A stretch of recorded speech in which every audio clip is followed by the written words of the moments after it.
Hey team, Mike here from the Retail Leadership Lab. We're going to talk a little bit today about building ridiculous belief, which is law number 3 in the 7 laws of retail leadership. If you haven't picked up your copy of the book yet, I'd encourage you to do so, and I'd appreciate you doing so. So let's talk a little bit about that law number 3, building ridiculous belief. Years ago, I was tasked with working with a couple of peers of mine. We were going to be on stage going city to city to city as part of a leadership development conference. And we were tasked with doing just that, with creating ridiculous beliefs. So organization was coming off of a record-breaking year that was driven, at least in part, by a government initiative, which had turned more sideline sitters into paying customers. And so as we had gotten more paying customers, more paying clients that had kind of come into the fold because of this government initiative. Now, all of a sudden, we don't have the government initiative. There was a lot of fear and anxiety because targets, as you can imagine, are based upon prior years in large organizations like that. So we had some stiff targets to hit. And so myself and a couple of peers, we led a portion of the leadership development conference that was called Planning for Growth.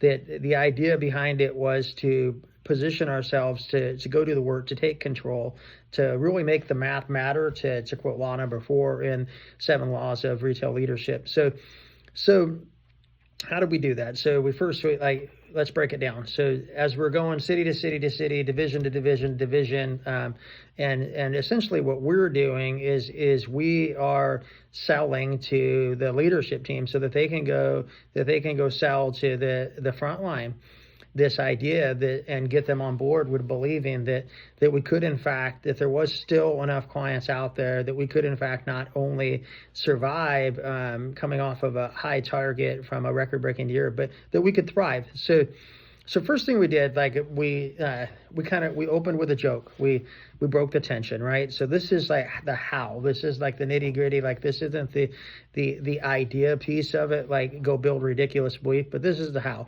We opened with a joke, and that joke was my joke. So the joke was that title of the presentation was Planning for Growth, and so I jokingly said Planning for Growth is. We're going to talk about doing that in business. We're not going to talk about necessarily doing that like what I'm having to do on this road show here. So we're getting fed amazing city to city to city. Before we get up on these big stages in front of all of you guys, like they're putting lots of food in front of us. So Planning for Growth kind of looks like this. Like I've got to have one size of pants for Monday and another size for Tuesday and another size for Wednesday.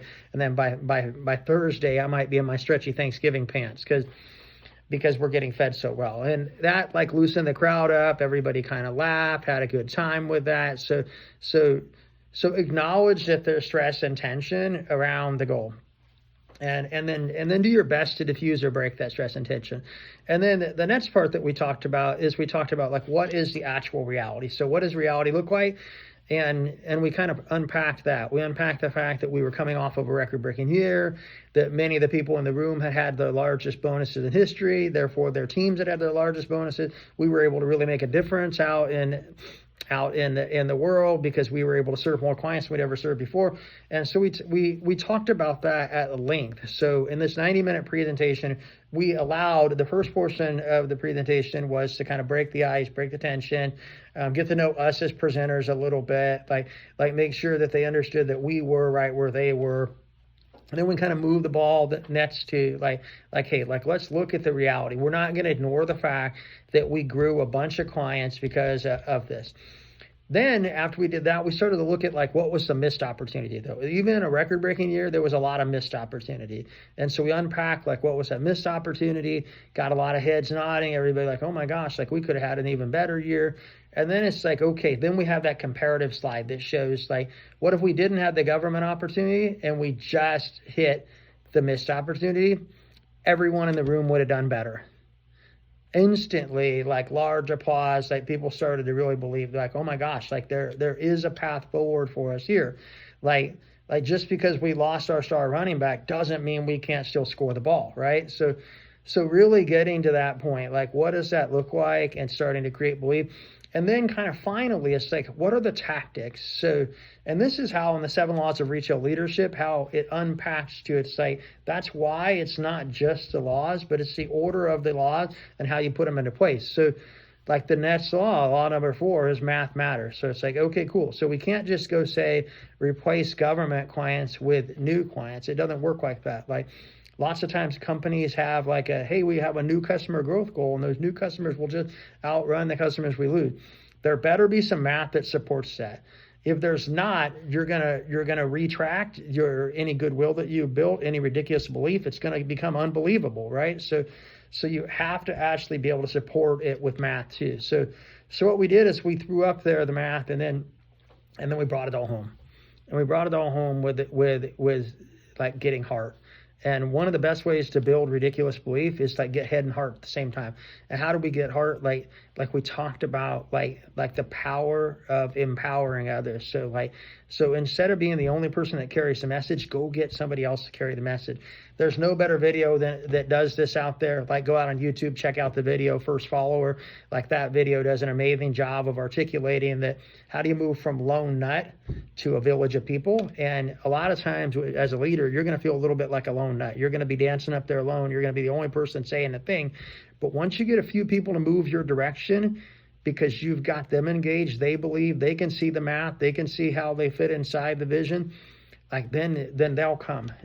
Now it's a group. And when you get a group, then you can get a bigger group, and the bigger group, then you can accomplish anything you want to accomplish. But so when you go out there, it can't just be like, if you're going to present to a team for 60 minutes, 90 minutes, it can't be 90 minutes of vision casting. Like you're going to have to show them like the how. So you have to acknowledge their fear, acknowledge the fact that, hey, this is real. You're against something super hard. Break that tension up a little bit. Start to build some it's possible. Usually with math, show them the math and how it's possible. And then in the end, like get down to the nitty gritty. And then as you're there, you have to be willing to kind of do the brave thing and wave in the other people. Like if you want that first follower to come, you're going to have to invite them. You're going to have to engage them, like invite and engage them, like pull them in. And then you do that and you get that first follower. Now no longer a lone nut, like you've got other people with you. So then the group starts to get bigger and bigger and bigger and bigger and a snowball. And then everybody only has to do a little bit. And everybody can kind of lift where they stand and do just a tiny bit. So guys, like that's the message for today. Building ridiculous belief is not just one person shouting a message and then hoping to get other people to shout it. Like you have to be able to show people how it actually works out, the role they play in it, put some supporting math, acknowledge fears, do those things. You'll build ridiculous belief. You won't be a lone nut. You'll get other followers. You get other followers. They'll get other followers. And then the lifting is light. Let's have a great day, great week, great month. Let's go kill it, team. Bye-bye.